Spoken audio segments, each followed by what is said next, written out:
अगर डॉक्टर से ठीक हो रहे होते तो लोग हमारे पास क्यों बढ़ते? Something about this treatment. मस्त, बहुत बढ़िया, मुझे तो मजा आ गया।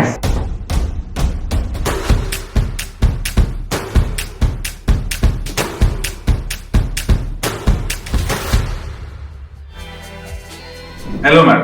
हाँ हेलो रेश जी। क्या हो गया मैम? पैर में बहुत एडी में दर्द होता है, सुबह उठते ही एकदम स्ट्राइकिंग पेन हो जाता है। फिर लिए आपने क्या ट्रीटमेंट? ट्रीटमेंट तो मैंने कुछ भी नहीं लिया। कैसे शुरू हुआ? पता नहीं, शायद मेरे को ऐसा लगता है मैंने कोई एक्सरसाइज करी या क्या किया, शायद जंप किया था या एक आध बार, शायद उस वजह से हुआ या किस वजह से ये नहीं पता, पर स्ट्राइकिंग पेन होता रहता है। तो जो एडी में दर्द एक में है दोनों में? नहीं, एक ही में। आप कह रहे हैं सुबह सुबह ज्यादा होता है? हाँ, सुबह उठते ही जैसे ही जमीन पे पाँव रखो तो पेन स्ट्राइकिंग होता है। वो धीरे धीरे सही हो जाता है? हाँ, धीरे धीरे। दिन में फिर सारा दिन नहीं होगा, या फिर अगर जैसे 2-3 घंटे बैठना पड़ गया किसी जगह पर तो फिर एकदम उठेंगे तो होता है। देखिए ऐसा है ना कि जब आप सवेरे उठते हैं तब आपकी मसल्स इनएक्टिव होती है। हाँ, तो सारा लोड हड्डी पे आता है। दूसरा जो आप कह रहे हैं मैं 2-3 घंटे एक साथ बैठा हाँ। तो भी मसल्स इनएक्टिव हो गई एक ही पोजीशन में रहने से। फिर वापस जब चले तो हड्डी पे लोड आया। फिर आप कह रहे हैं कि जब मैं ज्यादा देर चलती हूँ या लगातार रूटीन में आ जाती हूँ फिर नहीं होता है। हाँ। तभी मसल्स गर्म हो गई, वार्म अप हो गया और सारा लोड मसल्स में। तो कोई भी मूवमेंट के 3 कंपोनेंट है, एक्टिव, पैसिव और न्यूरल। एक्टिव कंपोनेंट में मसल्स आती है, तो जब तक हमारी मसल्स तगड़ी है बोन्स पे लोड नहीं पड़ता। पैसिव कंपोनेंट में आती है बोन्स, तो जब हमारी मसल्स वीक है तो सारा लोड बोन्स पे आता है। तो दिखती बात है कि मसल्स वीक है, सारे खेली मसल्स है। हाँ, तो इसलिए जो आपके वाइटल्स है, जो आपके सप्लीमेंट्स है, उनको बराबर रखना है और साथ के साथ में आपकी मसल्स को स्ट्रॉन्ग करना। तो बिना चप्पल के नहीं चल पाती? चप्पल जो है हम पैडिंग यूज करते हैं। जो फर्श और हमारे जो सीमेंटेड फर्श है या जो मार्बल का फर्श है जिस पर आप चल रहे हैं, और हमारे जो पैड है तलवे, इसको भगवान ने इस तरीके का बनाया था कि हम नरम मिट्टी पे या घास पे नंगे पैर चल सकें। एक्टिव कंपोनेंट में मसल्स आती है, तो जो छोटे बच्चे हैं जिनकी मसल्स एक्टिव रहती है, तो देखिए मसल्स में एक तो कोलेजन फाइबर्स होते हैं और दूसरा elastin fibres. Elastin fibres elasticity वाले, जो जब तक ज्यादा रहेंगे तब तक हमारा ब्रेक नहीं होगा। तो हम लोग स्ट्रेचिंग और एक्सरसाइजेस करके अपने आप को फिट रख सकते हैं। आप देखिए कि जो खिलाड़ी हैं, जिम्नास्ट हैं, जो योगा करते हैं, जो एथलीट्स हैं, वो लोग जब गिरते हैं ना तो उनको इतनी चोट नहीं लगती। सही बात है, आप थोड़ा सा लग जाता है तो फिर। हमारे घर में जो बुजुर्ग है उनका सिर्फ पैर फिसला और पता चलता है कूल्हे की हड्डी टूट गई। वजह क्या है? मसल्स इनएक्टिव है ना। तो जब तक भी हम इस प्लेनेट पर हैं, हमारी जिम्मेदारी है कि हम हमारी मसल्स को कैसे स्ट्रॉन्ग रखें। एक्सरसाइज ही करते रहो। एक्सरसाइज आप ब्रश नहीं करते क्या? नहीं करते हैं। वैसे ही जैसे दांतों के लिए ब्रश जरूरी है, मसल्स के लिए उनको मूवमेंट कराना जरूरी है। आपने डिसयूज एट्रोफी का नाम सुना है? हाँ सुना था, एट्रोफी सुना तो है। डिसयूज एट्रोफी का मतलब उसको यूटिलाइज नहीं किया, वो खत्म हो जाएगी। हाँ। तो अगर आपने आपकी मसल्स को यूज नहीं किया, आपने देखा होगा जब कभी फ्रैक्चर होता है किसी का और उसके हाथ पे प्लास्टर बांध देते हैं और 1 महीने बाद जब प्लास्टर खुलता है तो वो जो लिम्ब है वो दूसरे लिम्ब से, दूसरे पैर से अगर पैर पे बांधा है तो कमजोर होता है, वीक होता है। तो जब तक हम इस प्लेनेट पर हैं, हमें एक्सरसाइज करना बहुत जरूरी है। अच्छा, दूसरी चीज रहती है डाइट। कई सारे लोग कहते हैं हम तो सुबह से शाम तक काम करते हैं, सुबह से शाम तक चल रहे हैं, फिर रहे हैं, फिर भी थक जा रहे हैं। स्ट्रेनस एक्टिविटी की बात करें तो जो बाहर वेंडर्स हैं या जो दूसरे लोग हैं वो बहुत मेहनत करते हैं। रिलैक्स।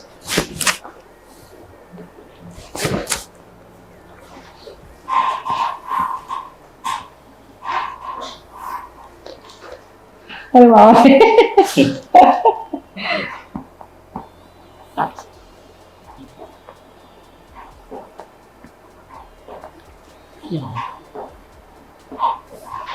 कायरोप्रैक्टर्स जो होते हैं वो फिजिकली ठीक करते हैं, मेडिसिन नहीं देते। इनका ऐसा मानना है कि जो भी प्रॉब्लम आ रही है वो हमारे गलत अलाइनमेंट की वजह से, यानी स्पाइन में या पेल्विस में कहीं पर कुछ अलाइनमेंट गड़बड़, जिसकी वजह से प्रॉब्लम। अगर डॉक्टर से ठीक हो रहे होते तो लोग हमारे पास क्यों बढ़ते? ये बात सही है। देखिए, अगर डॉक्टर्स की, फिजिशियंस की बात करें तो फिजिशियंस का काम क्या है? मेडिसिन देना।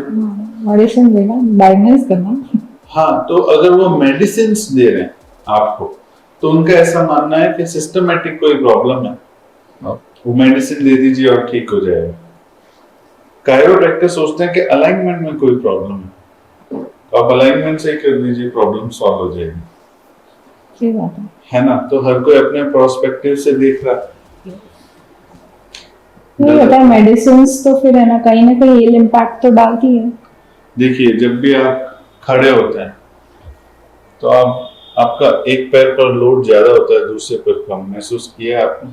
वो तो होती है, लेफ्ट एंड राइट साइड में थोड़ा फर्क तो होता है। हाँ, क्योंकि हम राइट साइड में काम करते हैं, लेफ्ट में तो फर्क होता है। तो ऐसे धीरे धीरे बॉडी में डिसबैलेंसेस आते जाएंगे।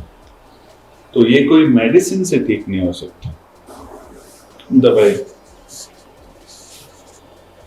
रिलैक्स, दबाई, रिलैक्स, दबाई,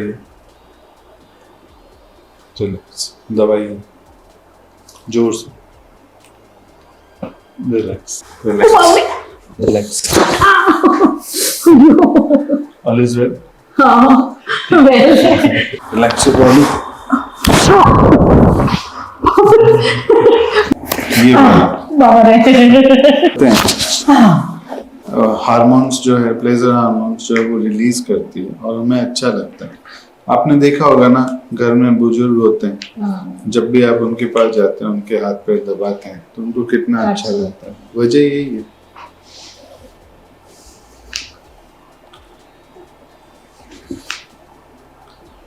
अरे बाप रे। ठीक है।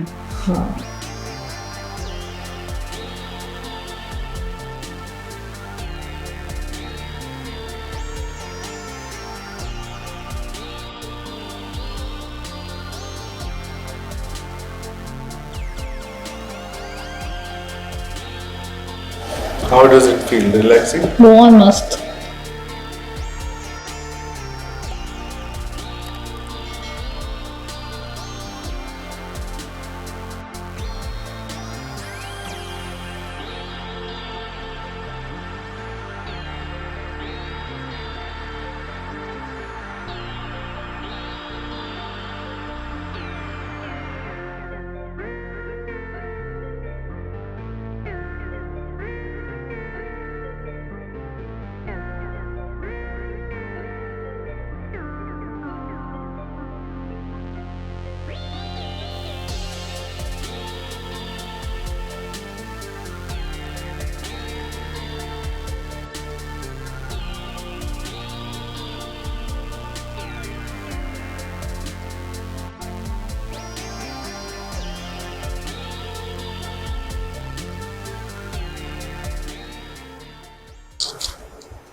अभी तो कोई खटके बाकी नहीं है।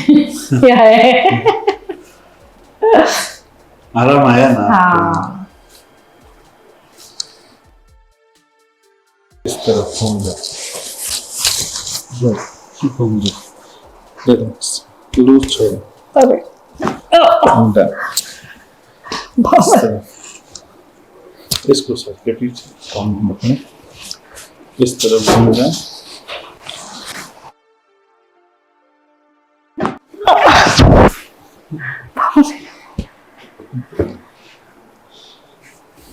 दोनों हाथ मेरे हाथ पर रखिए, इंटरलॉक करें अपने दोनों हाथ, पीछे। बाबा रे, हाँ, सब जगह खटक कुटुक हो गया।